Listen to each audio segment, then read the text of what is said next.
Welcome to Writer Pants on Fire, where authors talk about things that never happened to people who don't exist. We also cover craft, the agent hunt, query trenches, publishing industry, marketing, and more.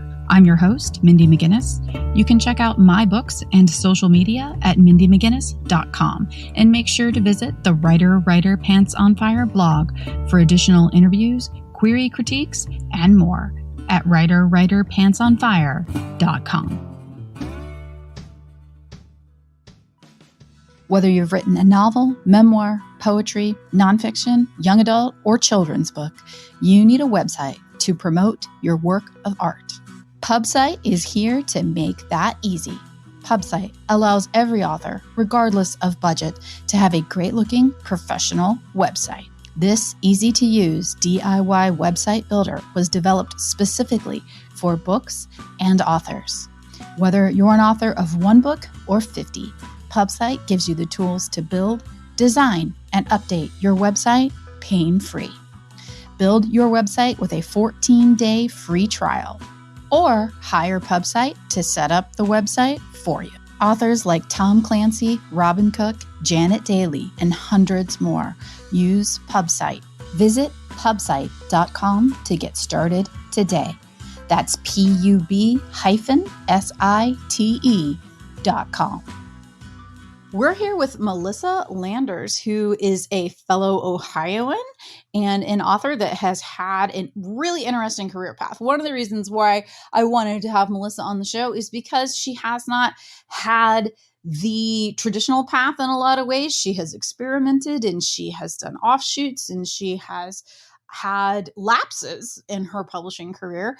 And I think it's very important to talk about those careers as well. It's something that aspiring authors always want to hear about, the overnight successes and people that hit the list and continue to hit the list and always do well.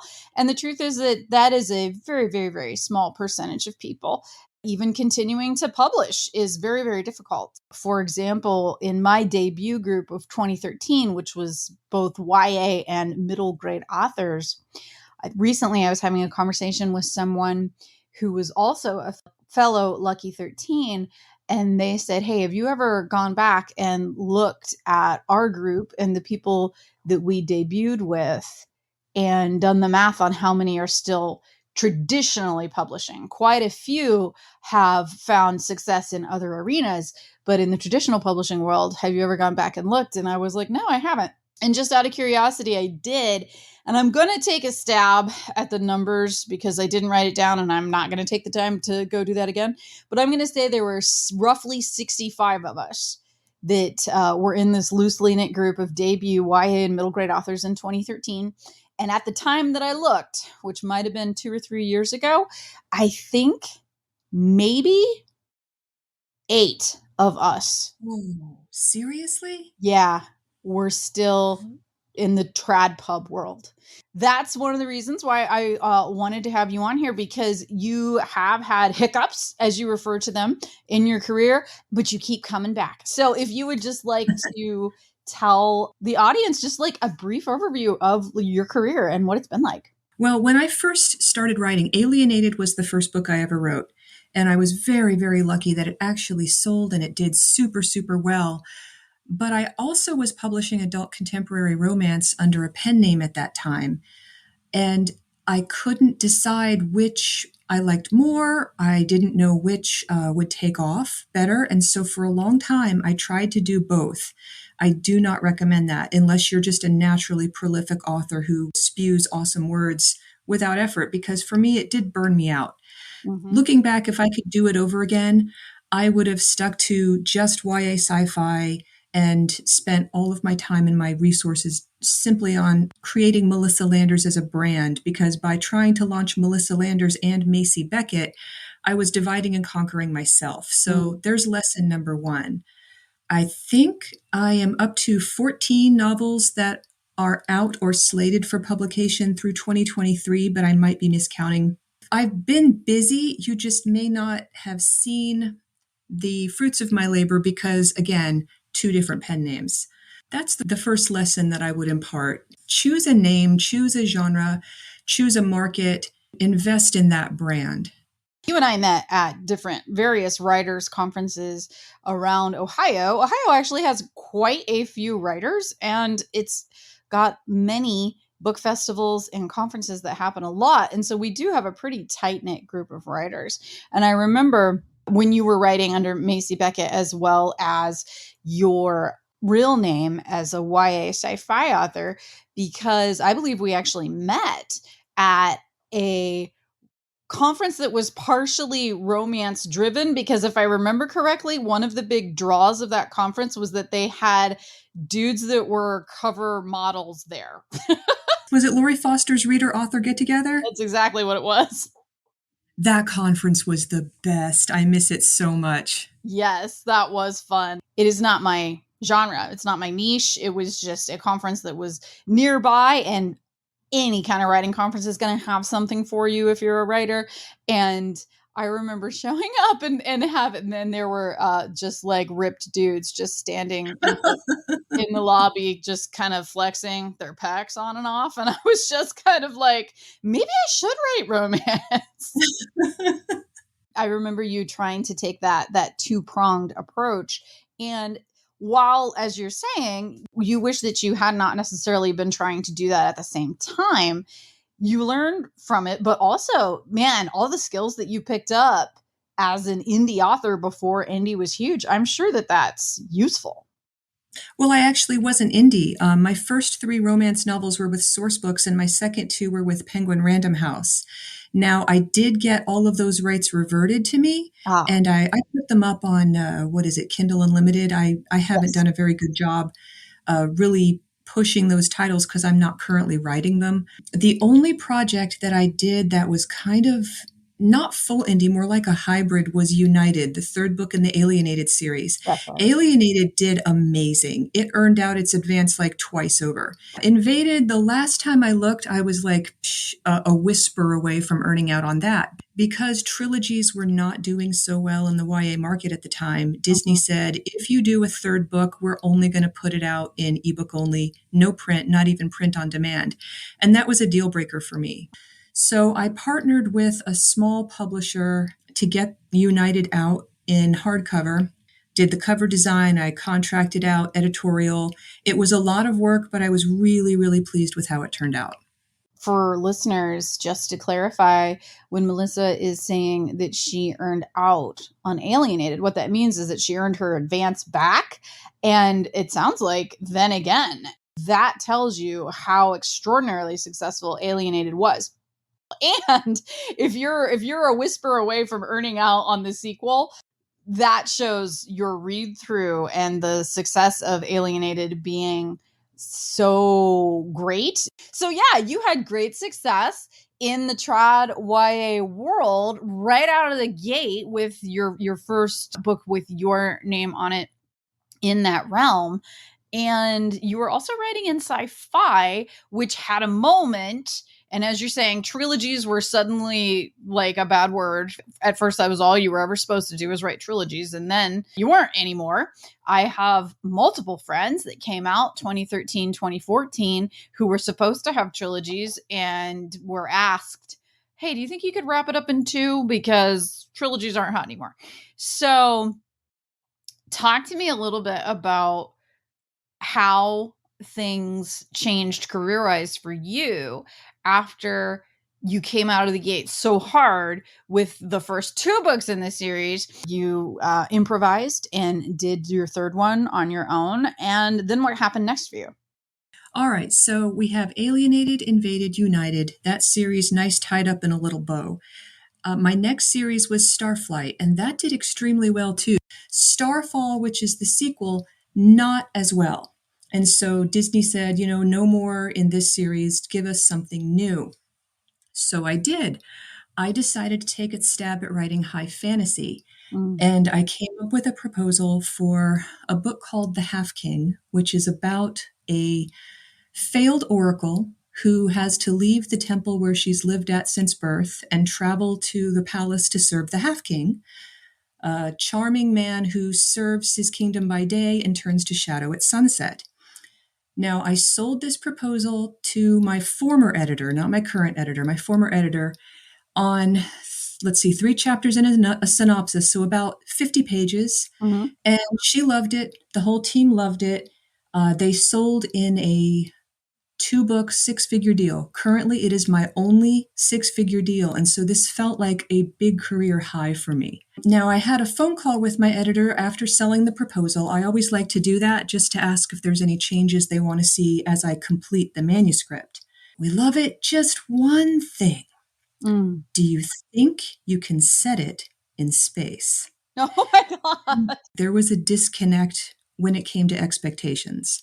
What I did not expect to happen, and what completely knocked me sideways, was for my editor to completely reject the manuscript. I gave my publisher 2 different books. I did IPs. The first one, Blast Away, which was my only middle grade release, and it's super cute. I'm very proud of it. It's basically Home Alone in space. And then I gave them Lumara, which just released last month, which was pitched to me as Crazy Rich Asians, but with witches. And Nice. again, so fun.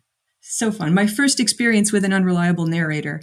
And so I gave them those 2 books to replace the books in the Half King. And then my agent eventually sold the Half King elsewhere. I've since rewritten it as new adult fantasy with lots of sexy sex. Nice. And it works so much better that way.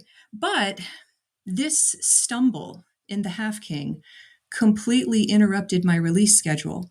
The Half King was supposed to release in 2017, but it didn't. And then after Blast Away released, my editor left, went to a different publishing house. I had to wait for a new editor. And then COVID happened. And my new editor had just said to my agent, hey, does Melisa like witches? I might have a great idea for her. But before we could get it approved, COVID happened, and there were so many editors on furlough that they literally could not form an acquisitions committee. Oh. So for all of COVID, I was stuck. I had a contracted book, but I could not move forward on it. It was maddening. And that created an even bigger gap. And so Lumara just released last month, and Blast Away released in 2018, a 4-year gap in releases. And because publishing moves so slowly, and because projects that are contracted now will not see the light of day for 2 years, just the slightest little stumble and bam, you have a many-year gap in your release schedule. Absolutely, you do. That's something that almost happened to me with my 3rd book. Not necessarily that large of a gap, but I would have had a year without a release with only 2 books out. That would not have been good. Long story short, there was a miscommunication. As you were saying, editors leave, they hop around, and my acquiring editor for my 3rd book, which was A Madness So Discreet, had left Harper and had gone to a different publishing house. And there was a miscommunication to me about the due date for my first draft. I was given a date and I was like, oh, great, I have plenty of time. And the date that I was given was the date that it had to go to copy edits. Oof. Yeah. And I thought it was my first draft due date. And when they did hire my new editor, who's Ben Rosenthal, who is still my editor, we've done, I think, 10 books together now. Ben called me, and that was the very first conversation I had with my new editor, was that he called me and was like, hey, I'm Ben, and I'm really excited to work with you, and I love Not a Drop to Drink, and I'm ready to read this manuscript. Whenever you can send it, please do. And I was like, oh, well, I mean, I will, but I haven't written it yet, buddy. Like, it's not due until this certain date. And he was like, oh, that's not accurate. I was just like, wait, what? I had 3 weeks to write the book. They were like, look, you're not in breach of contract. There was miscommunication on our end. We are sorry. You're not in breach, but we do need the book in 3 weeks.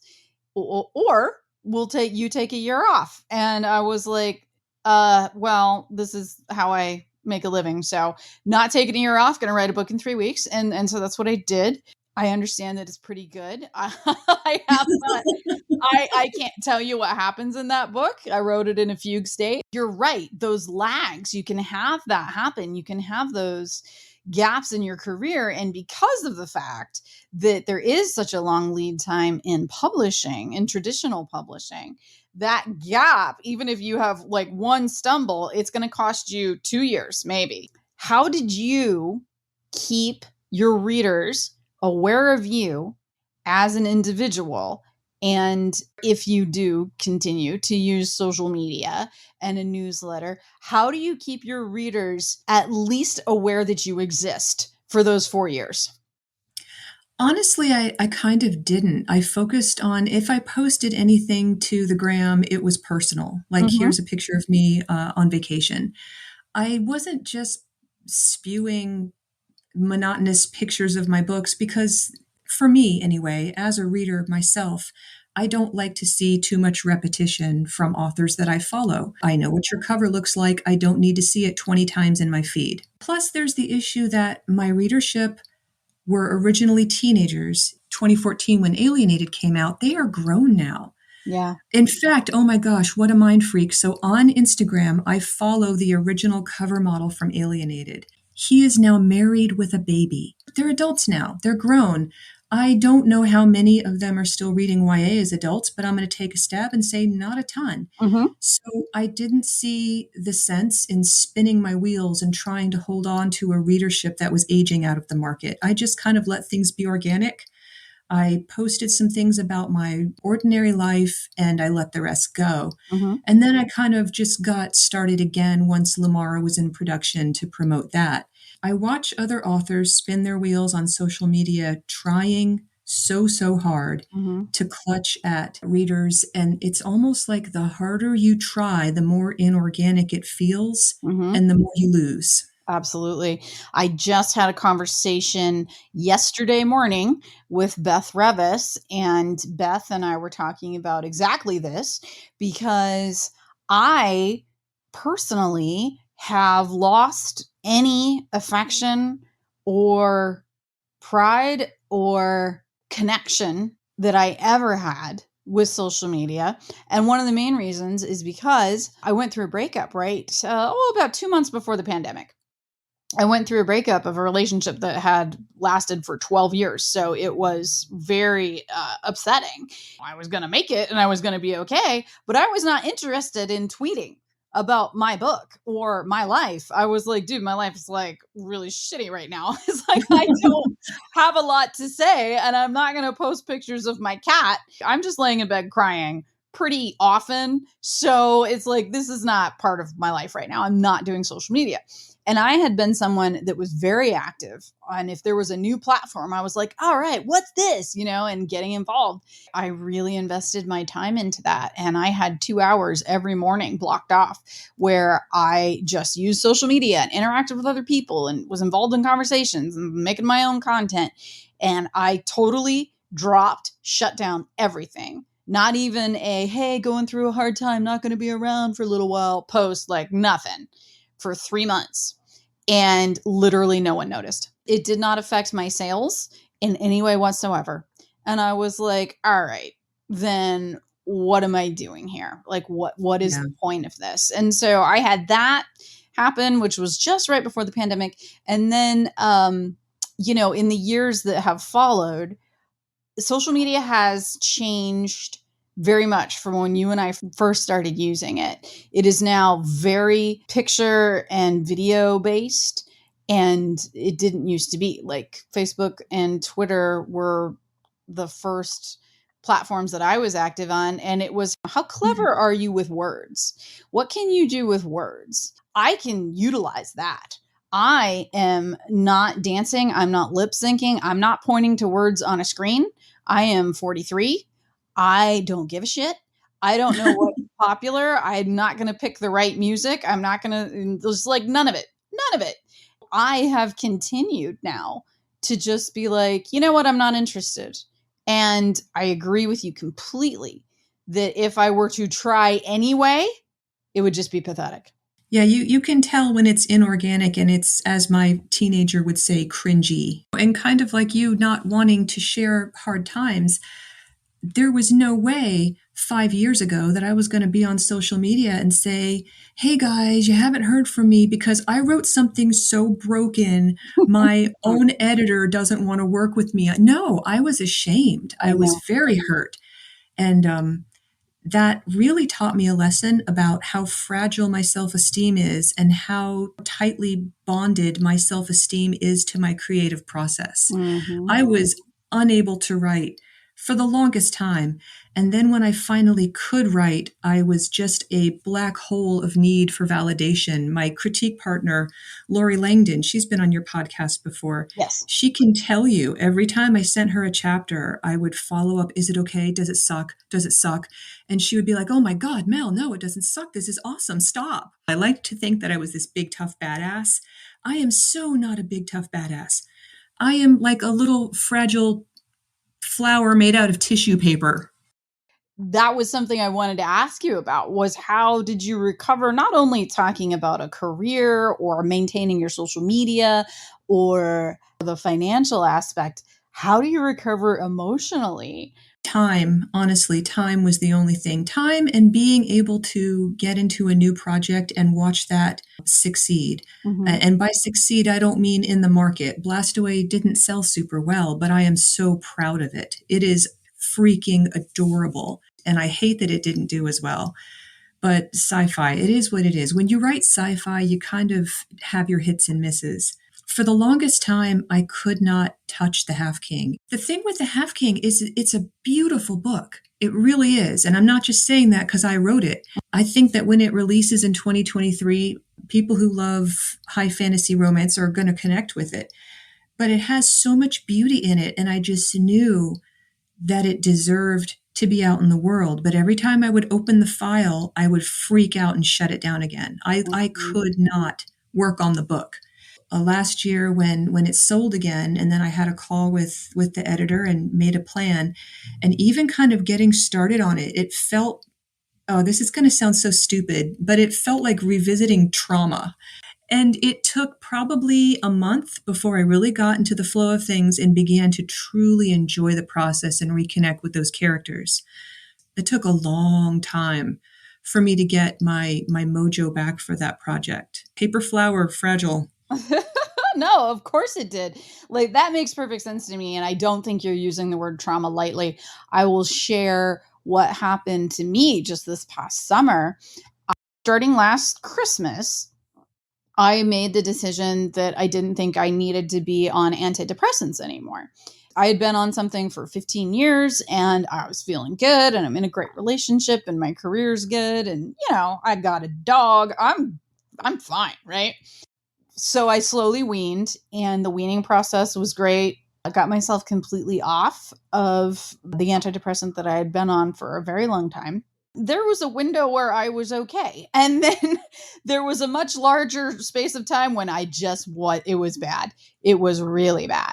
And I did not realize how quickly it was happening. And I did not realize how bad it was. And friends and family were like, Mindy, you need to go back on a medication. And I was like, no, I'm fine. Everything's fine. I'm fine. This is still just withdrawal. I was writing my 2024 release while I was basically having a nervous breakdown and I Oh no. didn't know it. And I was aware that things were very wrong, but I just kept saying to myself that I am okay and this will pass, and it didn't. And I wrote my 2024 release, which is called Under This Red Rock, while I was going through the worst mental health period of my life. I wrote the book and I turned it in and I hit my deadline and I emailed it to my editor. And I was like, Ben, here it is. This is not good. And I'm sorry, but I'm probably going crazy. And this is the best I can give you right now. And he was like, okay, all right. And he's like, I'm sure that your version of horrible is probably a lot better than you think. And take care of yourself. I did end up going back on medication right around Thanksgiving. Ben had gotten back to me and he had sent me my edit letter. And he was very kind. But my level of what I aim to turn in to my editor, that was not there. And I did give him a first draft. And it was a 9-page edit letter. And there were some pretty big problems. And like you're saying, like, I can't work with this right now. And at that point, I had gotten back on medication and I was going through the acclimation phase, which I still am. Can't do this right now. Like, I didn't want to read it. I didn't want to open it up. I didn't want to have anything to do with that manuscript because I felt so shitty while I was Yeah. writing it. And I got myself into a much better mental space. I got back on medication and I was able to do the edit. Like you said, even then, just the experience of reading it, it is almost a physical place that you go to. And, I had to go back there. For one thing, the book itself is heavily involved with a mental illness plotline. I was dealing with writing the fiction of it while also reliving how I had felt while I was writing it. And you're absolutely right. It's difficult.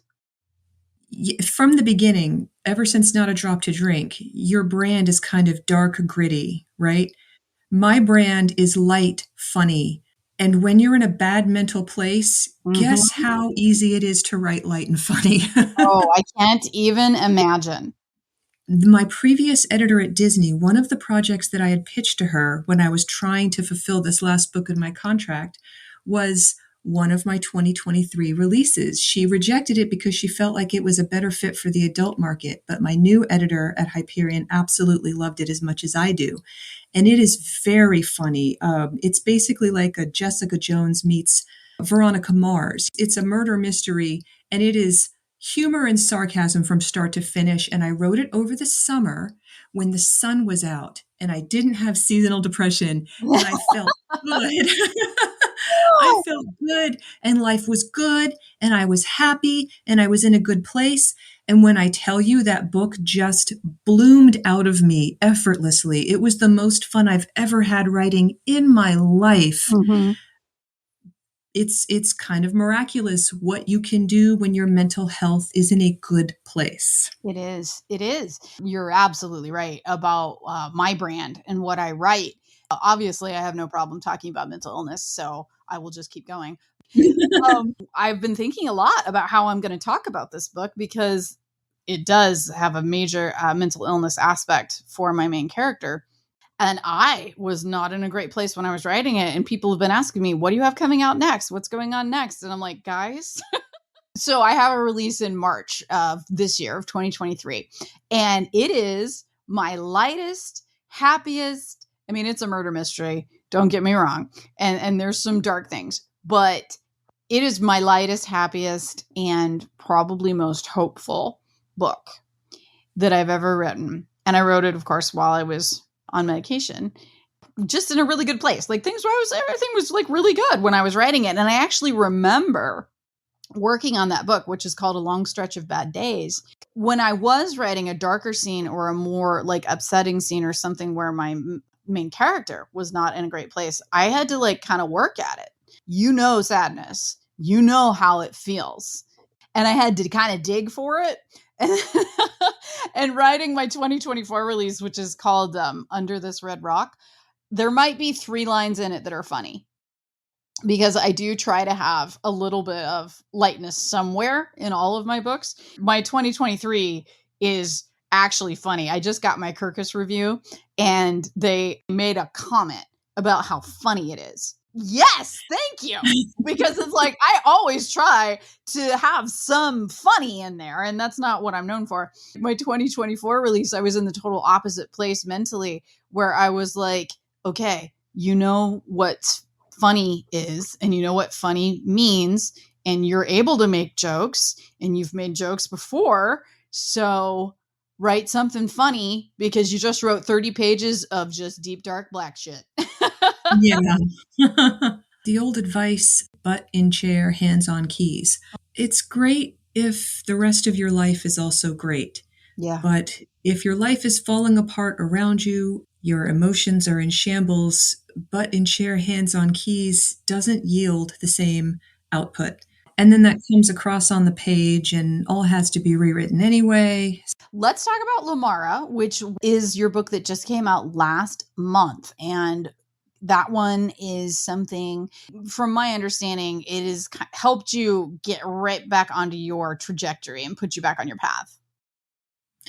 Yes, yes. And Lumara is an IP. It was actually my editor's idea. When she reached out, right at the beginning of the pandemic and said, hey, does Melissa like witches? I had just enough time to say Melissa loves witches.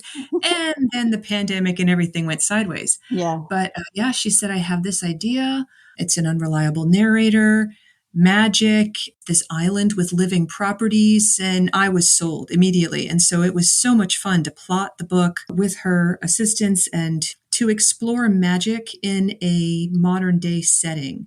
So Lumara is set in a world where magic is real and everybody knows it's real. It's not hidden like in Harry Potter. Mm-hmm. Magic is real. We all know it. And people who can do magic are called mystics, and they are treated like modern day celebrities. Mm. There's Mystagram, there's Mysticon, kind of like Comic-Con, only just for magic, where you can go and you can buy spells and you can get healed.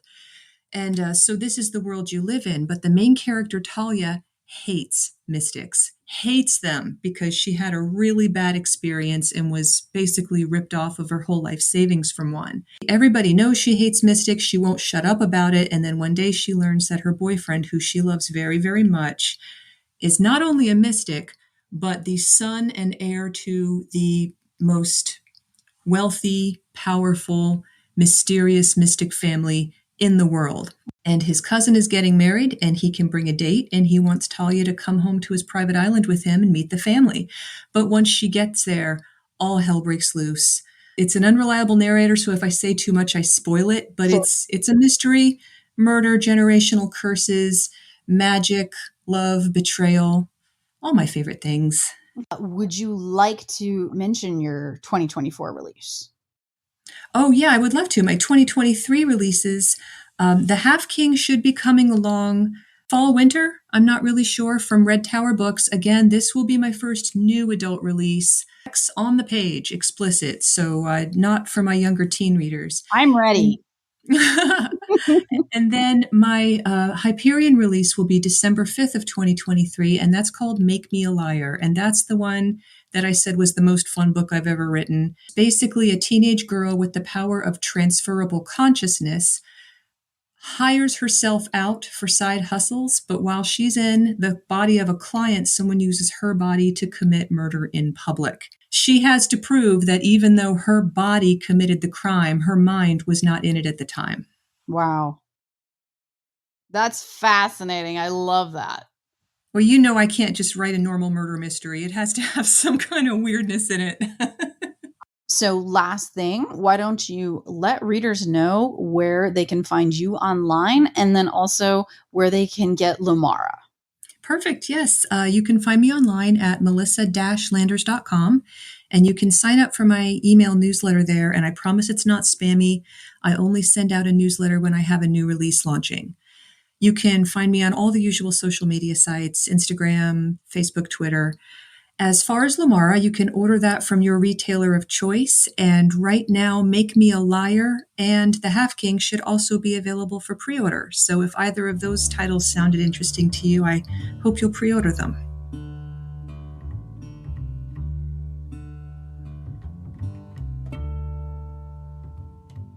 Writer, Pants on Fire is produced by Mindy McGinnis. Music by Jack Corbel. Don't forget to check out the blog for additional interviews, writing advice, and publication tips at writerpantsonfire.com. If the blog or podcast have been helpful to you, or if you just enjoy listening, please consider donating. Visit writerpantsonfire.com and click Support the Blog and Podcast in the sidebar.